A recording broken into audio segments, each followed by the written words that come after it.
Hi, Scorpio Sun and Rising. Welcome to your June 2024 Astro Update. It's Rena here. So, what is happening for Scorpio?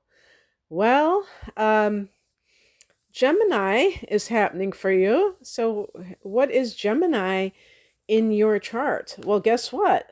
I was going to say you're not going to believe this, but some of you probably already know this. Gemini is your eighth house, and this is the house that you rule. So you're going to have energy in the house that you are an expert of, that you rule in astrology, the eighth house, which is scorpionic, surprisingly enough. So on the third of the month, Mercury goes into this domain. The sun is already here, and Jupiter goes into Gemini on May 25th, because I'm recording this on May 9th, and I'm not going to pretend it's later than that. And so a lot of you listening before May 25th, I'm just going to let you know that Jupiter is going into your eighth house. So I just want to kind of give a little bit of recap about Jupiter in the eighth house. The eighth house can be other people's money, and Jupiter here can be about money, maybe even big money that comes from somebody else. So it could be like an inheritance, for example, or you get divorced and you get money through your divorce, or even investments like dividends and things like that, I think qualify for the eighth house. Now, the eighth house also can be about spiritual matters in the form of esoteric information, occult information. Occult means hidden. Believe it or not, occult does not mean satanic. And so examples are astrology, the tarot. These are things that could be connected to the eighth house. And yeah, so this is, you benefit from studying metaphysics. You could say metaphysics is the eighth house, transformation is the eighth house. So that can include any kind of alchemic practice, like shamanism, for instance, where you are changing things.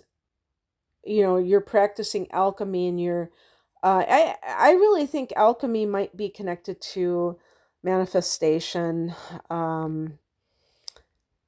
So anyway, yeah, and I think somebody even mentioned the eighth house can be magic, but magic isn't necessarily, well, I know it's not pulling a rabbit out of a hat. It's about co-creating with the universe and really believing that you are, that you can be intentional about what it is that you want.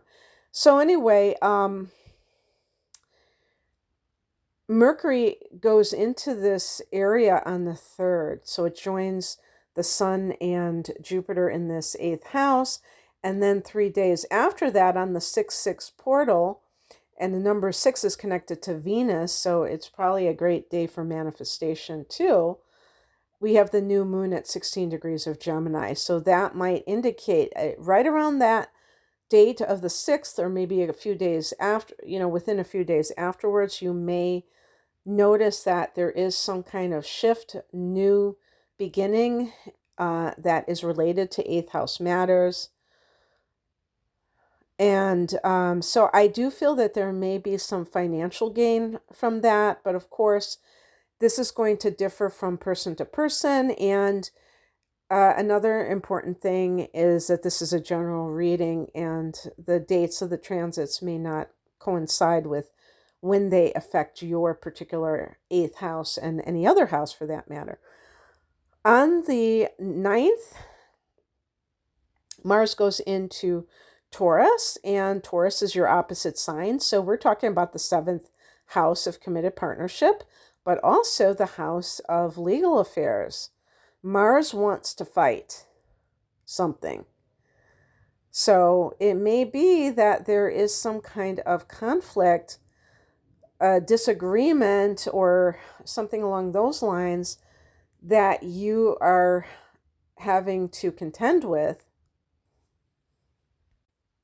And certainly, this could also have to do with a relationship, your significant other, and some sort of conflict between the two of you. Although another thing Mars can be is the libido. So if you are spicing up your love life, that might be showing up, or even like, taking a bike ride after dinner, because Mars can be maybe even something athletic, but you're doing it as a couple when it's in the seventh house. So just to let you in on that one, because that is your opposite sign. On the 17th, Venus and Mercury go into Cancer, and Cancer is a fellow water sign, and that means that it's going to form a trine, which is a it's very supportive angle, the easiest aspect in astrology. So this is falling in your ninth house. So Venus in the ninth can mean, and with Mercury there, it's interesting that both of these planets are entering this house on the same day. So I would say anybody who is thinking about, any Scorpio who's thinking about going on some kind of trip abroad, this might be the time in mid-June when you're getting that passport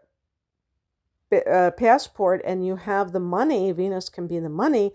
Also, Venus can be a love interest. So if you've been talking to somebody, Mercury is talking, and maybe you're talking to someone that is of a different nationality, is a different country, which is, I was going to say different ethnicity, because your nationality and your ethnicity are two different things, or a different race. It might be that is happening, and you're talking to this person. But I do think like foreign travel can really be featured here. Also, another thing that the ninth house represents is higher education. So anybody who is, this might be getting those student loans, and the Venus can be money in the ninth house, as it pertains to that. And then on the 20th, we have the solstice. Where I live, it's the summer solstice, northern hemisphere. The sun is going into Cancer, so the sun goes into that ninth house too. So this should give you that kind of Sagittarian vibe.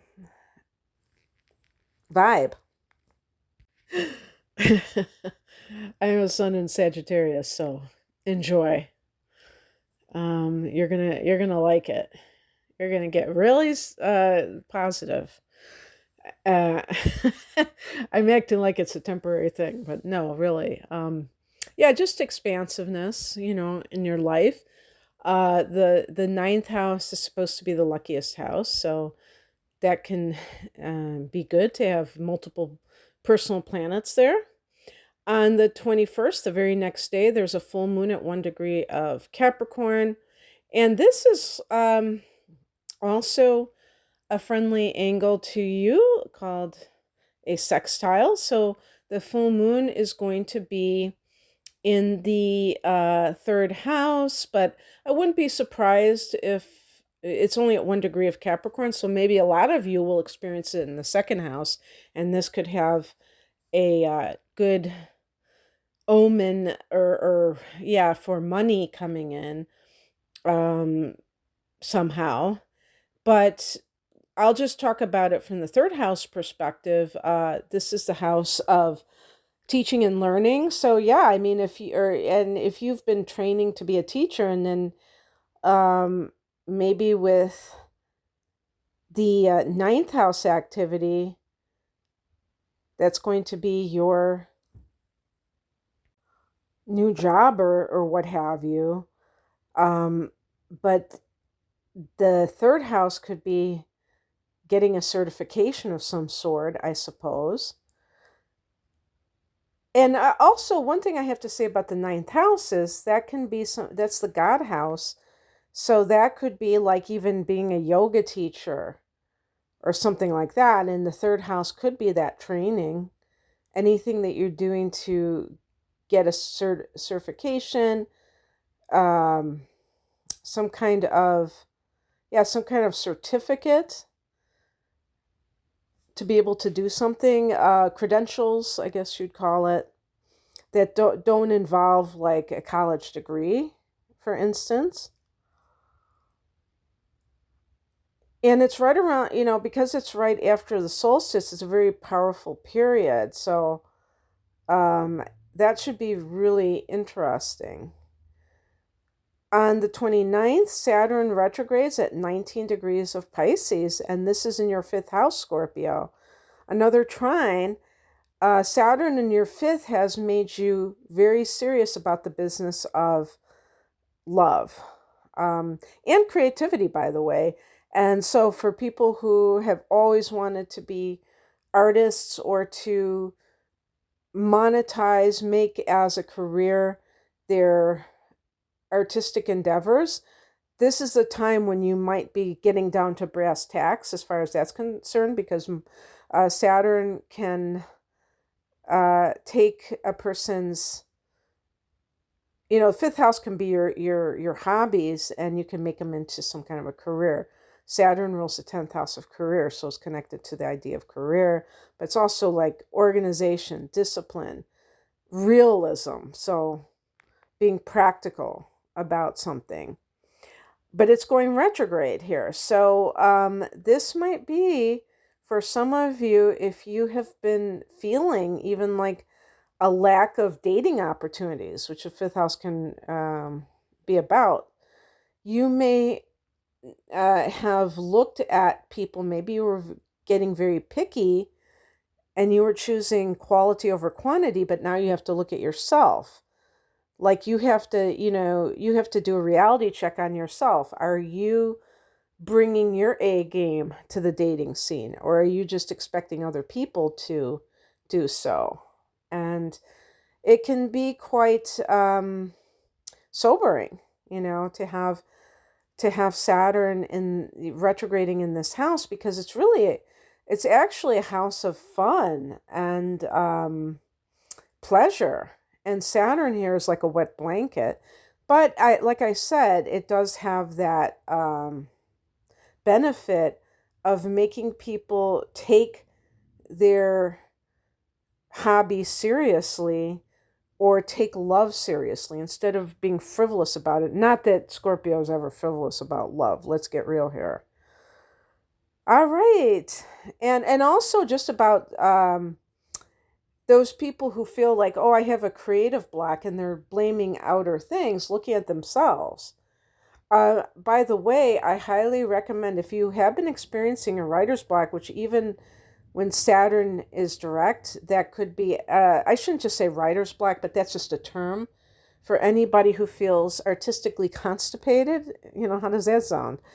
There's a book called The Writer's Way, which is a classic, and you can use the practices for any kind of creativity. So just putting it out there. Okay, that's what I have for you, Scorpio. I hope that this resonated. If you would like a private reading, the link is below. Take care. Bye.